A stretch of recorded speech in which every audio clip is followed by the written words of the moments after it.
আকিদা শব্দের অর্থ কি? আল হুকমু যিহনিয়াল জাযিম, দৃঢ়ভাবে অন্তরে যে বিশ্বাসটি আপনি লালন করেন সেটাই আকিদা। অন্তরে দৃঢ়ভাবে যা লালন করেন সেটাই আকিদা। সেটা একটা হিন্দুরও থাকতে পারে, একটা বৌদ্ধেরও থাকতে পারে, মুসলিমেরও থাকতে পারে, জৈনেরও থাকতে পারে। তাহলে বোঝা গেল আকিদা প্রত্যেকেরই আছে, বিশ্বাস প্রত্যেকেরই আছে। এমনকি নাস্তিকের একটা বিশ্বাস আছে, কিটা কি? স্রষ্টা বলতে কেউ নাই, এটা তো একটা বিশ্বাস। আর একটা জগৎ নাই, এটা তো একটা বিশ্বাস। আকিদা নাই এমন কিছু হতে পারে না। জগতের প্রতিটি মানুষ, যার বিবেক আছে, ছোট বাচ্চা নয়, সে তারই একটা আকিদা আছে। বাবু নয় অথবা পাগল নয়, তারই একটা আকিদা আছে। বুঝতে পারছেন কিনা কথাটা? এমন কোনো ব্যক্তি নাই যার কোনো আকিদা নাই। একেবারে উপরওয়ালা থেকে শুরু করে একটা ভ্যানওয়ালা পর্যন্ত আপনি সবাইকে জিজ্ঞাসা করেন যে আকিদা কিছু আছে কিনা, বিশ্বাস কিছু আছে কিনা। তার একটা বিশ্বাস তার আছে। কেউ কেউ বিশ্বাস করে বেড়াচ্ছে যে আত্মা ঘুরে বেড়ায়, কেউ বিশ্বাস করে বেড়াচ্ছে যে পৃথিবীতে অন্ধকার রাত্রিতে এই বিচরণ আত্মাগুলি ঘুরে বেড়ায়, বাড়িতে বাড়িতে চলে আসে, মরা মানুষের লাশ বাড়ি চলে আসে, মরা মানুষের আত্মা বাড়ি চলে আসে, অনেক কিছু বিশ্বাস করে বেড়ায়। কেউ কেউ মনে করে অপঘাতে মৃত্যু হলে সেটা বলতে থাকে যে সেটার বিপদ হয়, সেটা আরেকটা কিছু হয়ে যায়। কত বিশ্বাস, তার শেষ নাই। তাহলে বোঝা গেল বিশ্বাস ছাড়া কোনো মানুষ নাই, এক নম্বর কথা। দুই নম্বর কথা হচ্ছে বিশ্বাস শুদ্ধ হইতে পারে, অশুদ্ধ হইতে পারে, ঠিক কিনা? আপনারাই বলেন। বিশ্বাস শুদ্ধ হইতে পারে, অশুদ্ধ হইতে পারে। আপনিই বলবেন তোমার এই বিশ্বাসটা ঠিক না। যখন কেউ বলবে রাতের বেলা বাইরে পানি ফেলা যায় না, কেন? মুরব্বীদের গায়ে পানি পড়বে। অনেকে আসে না, বিশ্বাস করে না? আছে তো, রাতের বেলা পানি ফেলা কেন? মুরব্বীরা বাইরে দাঁড়িয়ে আছে, ওদের গায়ে পানি পড়বে। আরেকজন বলে না, তুমি ভুল বিশ্বাস করছো, মুরব্বীরা বাড়িতে আসে না, ওরা কবরের ভিতরে আছে। তাহলে বিশ্বাস শুদ্ধ হইতে পারে, অশুদ্ধ হইতে পারে। অশুদ্ধ বিশ্বাস যাদের, শুদ্ধ বিশ্বাস যাদের, দুই দলের মধ্যে কখনো মিল হইতে পারে না। কারণ বিশ্বাস শুদ্ধ অশুদ্ধ নির্ধারণ করবে কি দিয়ে, সেটা নির্ধারণ যন্ত্রটা আগে নির্ধারণ করেন। আপনি একটা বিশ্বাস করেন, উনি একটা বিশ্বাস করেন। একটা খ্রিস্টান বিশ্বাস করে ঈসা আলাইহিস সালাতু ওয়াস সালাম কি তাদের রব, ঈসাকে তার রব মনে করে। আপনি কি মনে করেন? ঈসা আমাদের নবী। দুইজনের মধ্যে সমাধানটা কে দিবে, এইটা আমাদের জানতে হবে। বিশ্বাসের উৎস আমাদের সমাধান দিবে। বিশ্বাসের উৎসটা যদি শুদ্ধ হয়, বিশ্বাসের উৎস বর্ণনাকারী যদি শুদ্ধ হয়, তাহলে সেটা শুদ্ধ হবে। বিশ্বাসের উৎস হচ্ছে কোরআন এবং সুন্নাহ। বিশ্বাসের উৎস হচ্ছে সাহাবায়ে কেরাম। বিশ্বাসের উৎসের বর্ণনাকারী হচ্ছে নবী রাসূলগণ। বিশ্বাসের উৎসের বর্ণনাকারী হচ্ছেন সাহাবায়ে কেরাম। আমি কি বুঝাতে পারছি কথাটা? যদি বিশুদ্ধ উৎসের বর্ণনাকারী আপনি পান, আপনি এটাকে শুদ্ধ বলবেন। আর যদি বর্ণনাকারী দুষ্ট হয়, বর্ণনাকৃত গ্রন্থটা দুষ্ট হয়, আপনি কি বলবেন? এইটা শুদ্ধ নয়। বুঝছেন কিনা? গাজী কালুর ফুতি পড়ছেন আপনারা কেউ? গাজী কালুর ফুতি লাখে লাখে মরে আছে, কাতারে কাতার, গুনিয়া দেখিলাম আমি 40,000। ঠিক কথাটা ঠিক হয়েছে না? ঠিক হয় নাই, কারণ উৎসের মধ্যে ভুল আছে। উৎসের মধ্যে ভুল আছে। বুঝতে পারছেন যে লাখ লাখ মরে গেলে গনে 40,000 কেমনে হয়? মুখে বলতেছে লাখে লাখে মরে গেছে, গনিয়া দেখিলাম আমি 40,000। বুঝছেন না কথাটা? খ্রিস্টানদের বইয়ের মধ্যে যদি আপনি দেখেন, ঈসা আলাইহিস সালাতু ওয়াস সালামের মথি একরকম লিখছে, তার বংশ দ্বারা লুক আরেক রকম লিখছে, ইউহান্না আরেক রকম লিখছে, এক একজন এক এক রকম লিখছে। তাহলে বোঝা গেল যে উৎসটা শুদ্ধ হয় নাই, এক একজন এক এক রকম লিখছে। ঈসার ইঞ্জিল তো পাওয়া যায় না, পাওয়া যাচ্ছে কার ইঞ্জিল? 4 জনের ইঞ্জিল। এটা কোনোটা ঈসার ইঞ্জিল তারাও বলে না। এটা জীবনী গ্রন্থ, এটা ইঞ্জিল নয়। এটার মধ্যে যে যেমনে পারছে এমনে তার বক্তব্য ঢুকাইছে। সুতরাং উৎস ঠিক হয় নাই। বর্ণনাকারী যদি ভুল হয়, আপনি বলেন যে তোর কথা গ্রহণ করলাম না।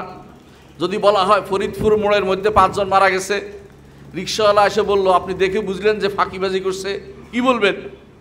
তোর বক্তব্য সত্য না, কারণ তুমি একজন সত্য বর্ণনাকারী নও, তোমার বক্তব্য নেওয়া যাবে না।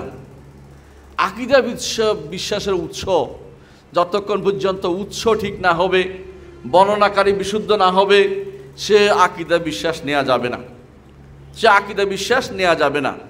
যদি উৎস ঠিক হয়, বর্ণনাকারী শুদ্ধ হয়, সে আকীদা বিশ্বাসেই বিশুদ্ধ আকীদা বলে বিখ্যাত। বুঝাতে পারছি? আর যদি এর মধ্যে কেউ সংযোজন করে বা বিয়োজন করে, তখন বলতে হবে তোমার এগুলি গ্রহণযোগ্য নয়, কারণ তুমি নিজের পক্ষ থেকে এগুলি সংযোজন বা বিয়োজন করেছ। আমাদের উৎসের মধ্যে এটা নাই, আমাদের বর্ণনাকারী সেটা বর্ণনা করে নাই। আকীদা বিশ্বাসের উৎস হচ্ছে 5টি জিনিস। 5টি জিনিস মনে রাখবেন, বেশি কিছু না। আকীদা জিনিস উৎস মানে আকীদার জিনিস মূল 5টি জিনিসকে আকীদা ও বিশ্বাস শামিল করে। 1 নম্বর হচ্ছে আল্লাহর সত্তা, 2 নম্বর হচ্ছে আল্লাহর নাম, 3 নম্বর হচ্ছে আল্লাহর গুণ, 4 নম্বর হচ্ছে আল্লাহর কর্ম, 5 নম্বর হচ্ছে আল্লাহর অধিকার। কার সাথে সম্পৃক্ত আকীদা? তাহলে পুরোটাই আল্লাহর সাথে সম্পৃক্ত। আল্লাহর সাথে সম্পৃক্ত বিষয়গুলি আকীদা, আল্লাহর সাথে সম্পৃক্ত বিষয়গুলি আকীদা। এই জিনিসটাই আপনি বলেন আমানতু বিল্লাহি ওয়া মালাইকাতিহি ওয়া কুতুবিহি ওয়া রুসুলিহি ওয়াল ইয়াউমিল আখির ওয়াল কদরি খায়রিহি ওয়া শাররিহি। আপনি খেয়াল করেছেন আমানতু বিল্লাহি কার সাথে সম্পৃক্ত? আল্লাহর জাতের সাথে সম্পৃক্ত, আল্লাহর নামের সাথে সম্পৃক্ত, আল্লাহর গুণের সাথে সম্পৃক্ত। বুঝে আসছে? 3টি জিনিস একখানে আমানতু বিল্লাহি। মালাইকা আল্লাহর কর্ম, আল্লাহর কর্ম। কুতুব আল্লাহর কিতাব কি? আল্লাহর গুণ। ওয়া কুতুবিহি রুসুলিহি আল্লাহর রসুলরা আল্লাহর কর্ম, তাদেরকে আল্লাহ পাঠান। আখিরাত আল্লাহর কর্ম, এবং তাকদীর আল্লাহর গুণ এবং আল্লাহর কর্ম, দুইটা এখানে একসাথে হয়েছে। বুঝাতে পারছি? তাহলে বুঝতে পারছেন আকীদা বিশ্বাসের পূর্ণ জায়গাটা হচ্ছে আল্লাহর সাথে সম্পৃক্ত। যে ব্যক্তি আল্লাহ সম্পর্কে জানবে না, তার আকীদা কি শুদ্ধ হইতে পারে? না। আল্লাহ সম্পর্কে প্রথম জ্ঞান হচ্ছে রব্বুল আলামিন, আল্লাহ একটা সত্তা স্রষ্টা আছেন যিনি সৃষ্টির বাইরে, এইটা বিশ্বাস করতে হবে। সৃষ্টির বাইরে কোথায়? আর রহমানু আলাল আরশি ইস্তাওয়া। আল্লাহ নিজের পরিচয় তুলে ধরেছেন, নিজের পরিচয় নিজে তুলে ধরেছেন। আপনার পছন্দ না হলে কিছু করার নেই। রহমান তিনি আরশের উপরে উঠেছেন। তিনি বলেছেন সাব্বিহ ইসমা রাব্বিকাল আ'লা। তিনি বলেছেন ওয়া হুয়াল আলিয়্যুল আযীম। যে আপনি প্রতিদিন সেজদাতে বলেন সাব্বিহ সুবহান রাব্বিয়াল আ'লা। আপনি প্রতিদিন উপরে হাত তোলেন আল্লাহর দিকে। আপনি প্রতিদিন বলেন যে আল্লাহ একজন উপরে আছেন বলেন। এগুলি সব যদি আপনি অস্বীকার করেন, রসুল ঈমান পরীক্ষা করেছেন, জিজ্ঞাসা করেছেন দাসীকে যে দাসী তুমি বলো আল্লাহ কোথায়? দাসী বললেন উপরে। রসুল বললেন যে তাকে আজ স্বাধীন করে দাও, সে তো ঈমানদার। ঈমান পরীক্ষা করেছেন, আল্লাহর জাতকে কোথায় সেটা আগে জানতে হবে। আল্লাহর জাতের যদি কেউ আল্লাহর নামগুলি অস্বীকার করে সে তো কাফের। আল্লাহ বলে দিয়েছে ওয়ালিল্লাহিল আসমাউল হুসনা ফাদউহু বিহা ওয়া দারুল্লাযীনা ইউলহিদুনা ফি আসমাইহি সায়ুজজাউনা মা কানু ইয়ামালুন।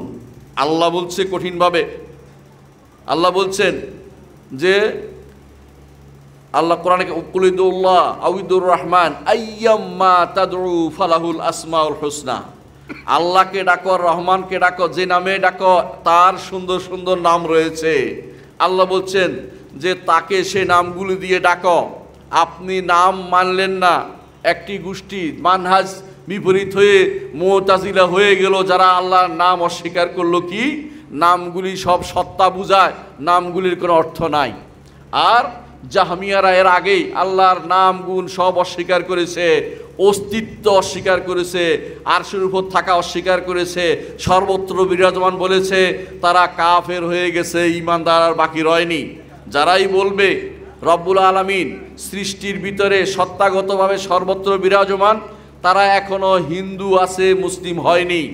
তারা মুসলিম হয়নি, তাদেরকে মুসলিম বানাতে হবে। আপনার দায়িত্ব প্রত্যেকটি মানুষের।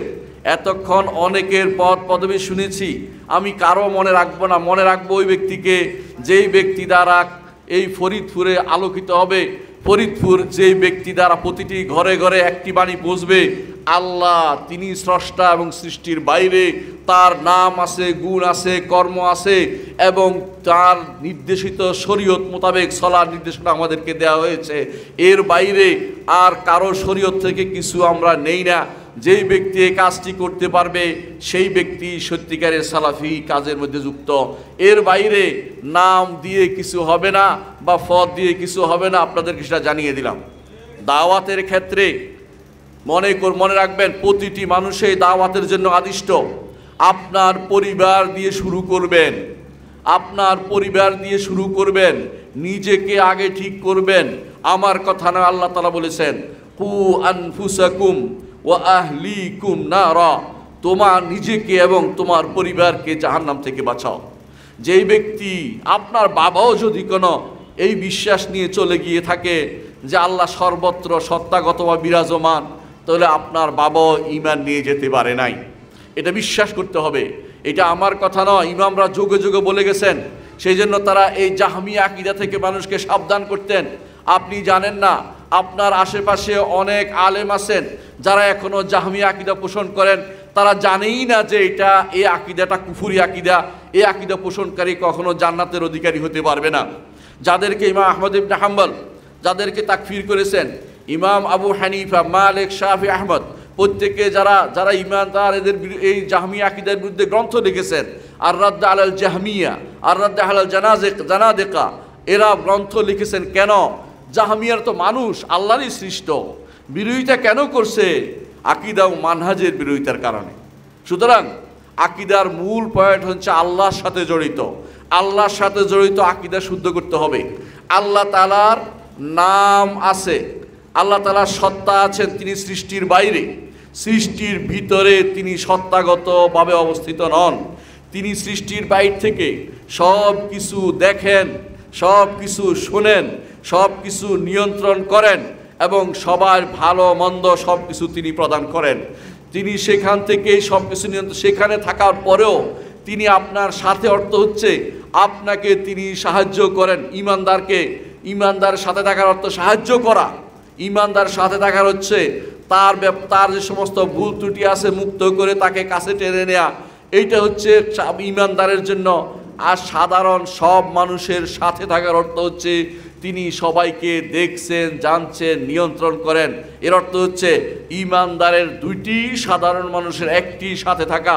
কেউ যদি মনে করে সাথে থাকার অর্থ হচ্ছে আমার শরীরের সাথে রব্বুল আলামিন লেগে আছে, অথবা তিনি আমার কলমের ভিতরে বাস করে, অথবা তিনি আমার ব্রেনে বাস করে, অথবা তিনি আমার কোথাও কোনো ঘরের ভিতরে বাস করে, সেই ব্যক্তি এখনো ঈমানদার হইতে পারে নাই। বরং পার্শ্ববর্তী একটি ধর্ম আছে, তারা বলে থাকে স্রষ্টা সর্বভূতে বাস করে, তারা সেইটাই বিশ্বাস করে এখন পর্যন্ত রয়েছে। তাদের ঈমান এখনো শুদ্ধ হয়নি। আকীদা শুদ্ধ করার জন্যই নবী রাসূলগণ যুগে যুগে এসেছেন। আকীদা শুদ্ধ করার জন্যই নবী রাসূলগণ যুগে যুগে এসেছেন। দুর্ভাগ্য আমাদের আকীদায় গোড়াতে গলদ আছে। নবী রাসূলগণ যাদের কাছে এসেছিলেন তারা কোনোদিনই রব্বুল আলামিনকে সৃষ্টির ভিতরে বিশ্বাস করতেন না। তারা কোনোদিনই রব্বুল আলামিন তিনি সমস্ত জগতের স্রষ্টা অস্বীকার করতেন না। তারা কোনোদিনই রব্বুল আলামিন আল্লাহ তাআলাকে কখনো মনে করতেন না যে তিনি আমাদের মালিক নন, এটা তারা বিশ্বাস করতেন না। রব্বুল আলামিন সব কিছু পরিচালনা করে, এইটাও তারা অবিশ্বাস করতো না। এর অর্থ তারা বিশ্বাস করত। কারণ কোরআনে কারিমে দেখেন, ওয়ালা ইন সাআলতাহুম মান খালাকাস সামাওয়াতি ওয়াল আরদি লা ইয়াকুলুনাল্লাহ ওয়া মান ইয়ামলিকুস সামআ ওয়াল আবসার, ও আরো জিজ্ঞাসা করুন ওয়া মান ইউদাব্বিরুল আমরা ফাসায়াকুলুন আল্লাহ, তারা অবশ্যই বলবে আল্লাহ তাআলাই সব কিছু করেন। এর অর্থ হচ্ছে এই জায়গাতে, আকীদার এই জায়গাতে কখনো কোনো নবীর উম্মতের মধ্যে বিরোধ ছিল না। কিন্তু আপনি এই ফরিদপুরের মাটিতে আপনি শত শত লোক পাবেন, হাজার হাজার লোক পাবেন, লাখ লাখ লোক পাবেন যারা আকীদার এই অংশে সম্পূর্ণরূপে শিরিক করে যাচ্ছে। ঠিক কিনা বলেন? আপনি দেখেন আশেপাশে অনেক মানুষ আছে, অলিয়া উলিয়ারা আমাদের নিয়ন্ত্রণ করে, আমাদের ভাগ্য দেয়, আমাদের সন্তান দেয়, এই কথা আরবের কোনো কাফেরও বিশ্বাস করতো না। আবু জাহাল এটা বিশ্বাস করতো না, আবু লাহাব এটা বিশ্বাস করতো না। তাদেরকে জিজ্ঞাসা করলে তারা বলতো আল্লাহই দেয়। এরা কারা? এদেরকে যে পূজা করো, বলে এরা আল্লাহর কাছে সুপারিশ করবে। মা না'বুদুহুম ইল্লা লিয়ুকাররিবুনা ইলাল্লাহি যুলফা। এদের ইবাদত এই জন্য করি যে এরা আল্লাহর কাছে আমাদের জন্য সুপারিশ করবে।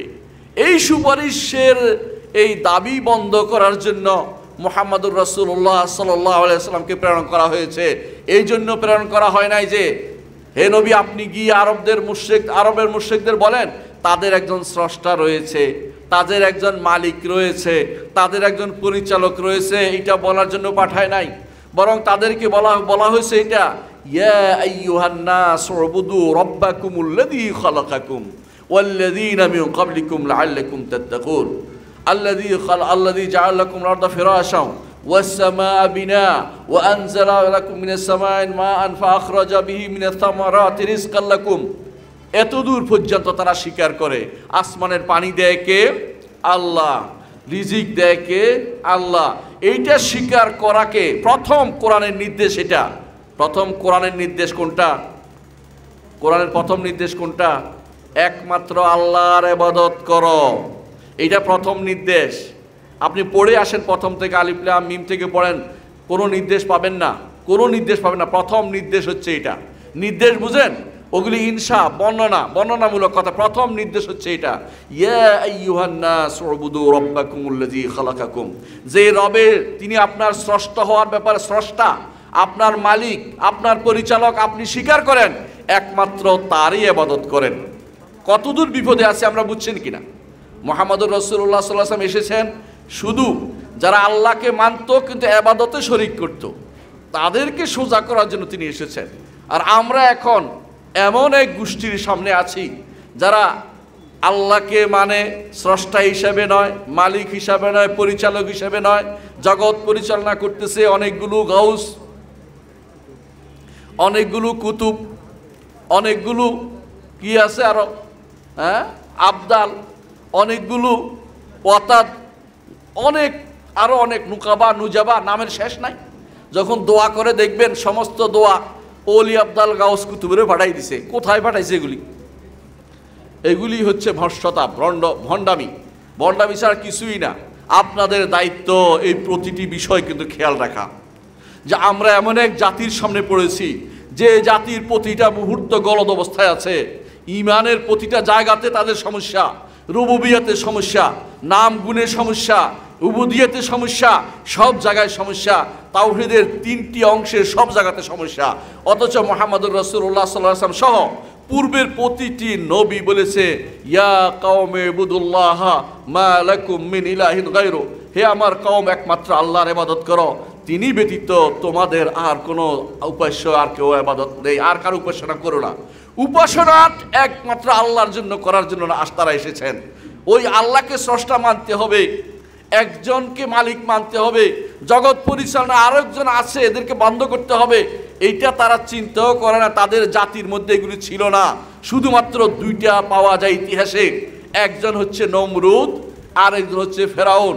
এই 2 জাতি ছাড়া কোনো জাতিতে এই জাতীয় রুবুবিয়তে শিরিক ছিল না, আসমা ও সিফাতে কোনো শিরিক ছিল না। এমনকি মক্কার লোকেরা পর্যন্ত আল্লাহর নাম এবং গুণ স্বীকার করত, শুধুমাত্র রহমান নামটি নিয়ে তাদের আপত্তি ছিল। আল্লাহ তাআলা জন্য কোরআনে কারীম বলেছেন, ওয়াহুম ইয়াকফুরুনা বির রহমান, তার রহমানকে তারা অস্বীকার করছে। কুল হুয়া রব্বি, তিনি তো আমার রব, তাকে কেন অস্বীকার করছে? অস্বীকার করার কোনো কিছু নেই, ইচ্ছাকৃত অস্বীকার করত।